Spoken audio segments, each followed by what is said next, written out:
Sebelum melanjutkan, jangan lupa subscribe dulu, terima kasih. Bab 121, akan ada drama hebat segera. Mengapa mereka bukan anak-anak saudaraku? Dia pasti akan marah besar jika tahu tentang ini.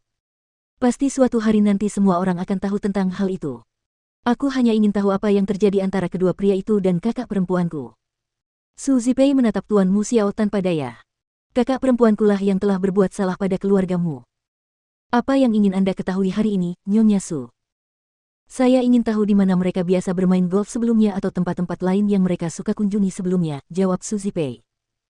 Baiklah, aku akan menuliskan nama dan alamatnya untukmu. Kau bisa pergi dan bertanya. Tuan Mu Xiao cukup bersedia membantu Su Zipei.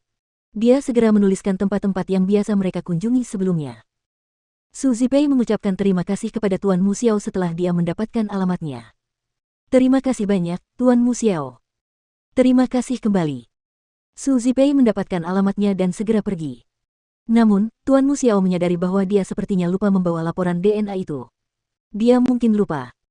Jadi, dia meminta sekretarisnya untuk mencarinya. Namun, sekretarisnya sudah pergi. Kemudian, Tuan Mu Xiao tidak punya pilihan selain mengeluarkan ponselnya. Ia ingin menelepon Su Zipei. Namun, ia agak penasaran dengan laporan itu. Kemudian, ia mengambil laporan DNA dan berkata kepada sekretarisnya, saya harus pergi ke rumah kakekmu. Saya akan kembali sore ini jika ada hal lain. Baiklah, CEO. Tuan Mu Xiao membawa laporan DNA dan tiba di rumah kakekmu. Dia melihat Mu Tangsui yang membukakan pintu untuknya. Dia menatapnya dengan saksama. Memang, dia sama sekali tidak mirip dengan saudaranya. Paman. Di mana kakekmu? Di ruang kerja, kata Mu Tangsui kepada Tuan Mu Xiao. Tuan Mu Xiao mengambil laporan itu dan pergi ke ruang belajar.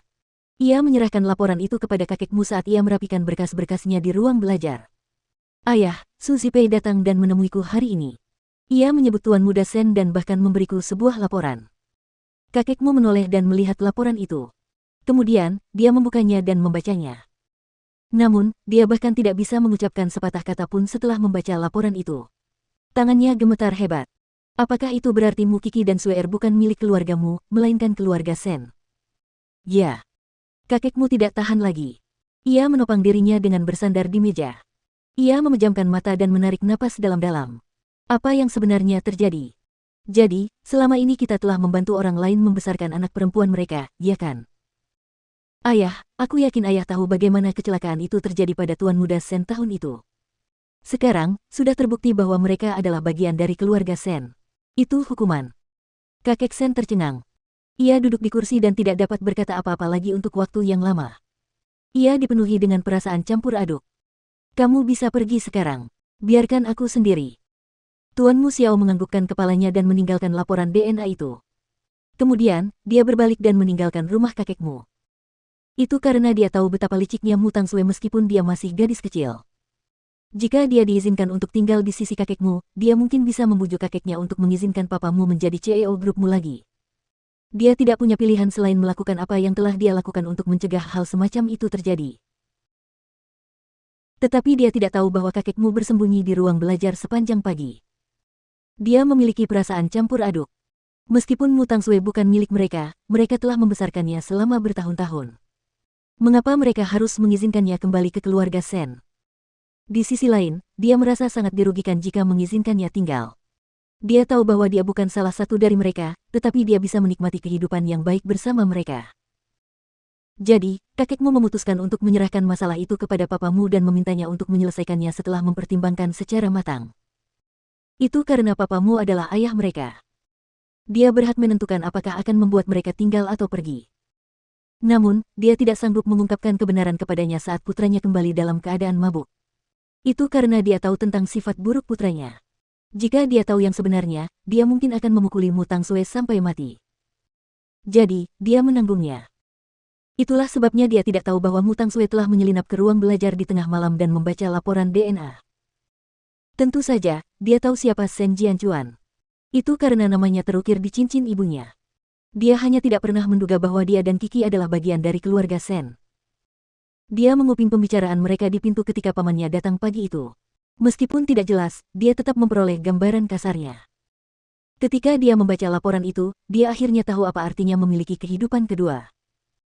Itu karena dia telah mencari informasi mengenai keluarga Sen dan dia mengetahui bahwa keluarga Sen adalah keluarga yang terhormat. Pengaruh dan kekuatan mereka bahkan lebih besar daripada keluargamu.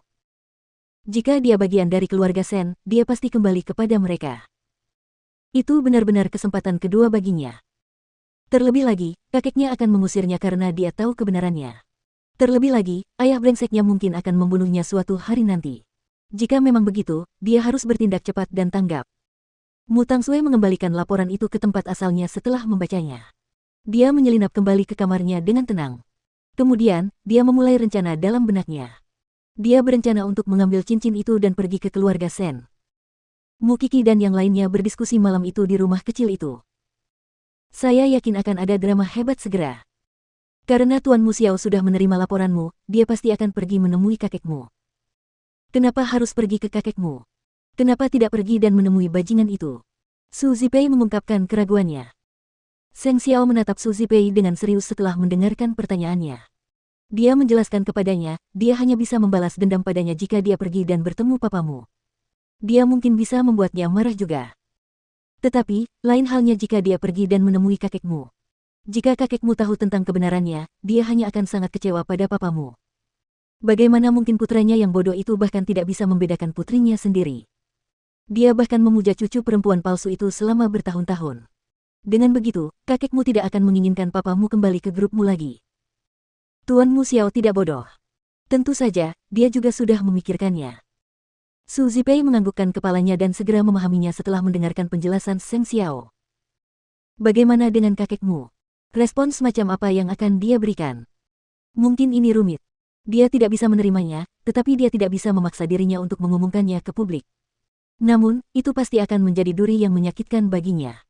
Selain itu, Mu Tangsue akan pergi dan mencari tahu kebenarannya jika dia menyadari bahwa kakekmu telah berubah terhadapnya. Dia akan curiga. Tidak akan lama. Dia pandai menguping dan mencari tahu. Mu Qixi berbicara kepada mereka. Dia selalu seperti itu sepanjang waktu. Aku tidak salah menuduhnya. Su Zipei tertawa saat mendengarnya. Dia mencubit pipi Mu Qixi. Tapi, dia selalu menjebakmu, bukan? Kudengar mereka mengatakan bahwa kamu selalu mencari barang di rumah. Akhirnya, aku tahu siapa orangnya. Mu Qixi mencibir. Dia pasti orang yang membalik-balik barang dan mencari barang.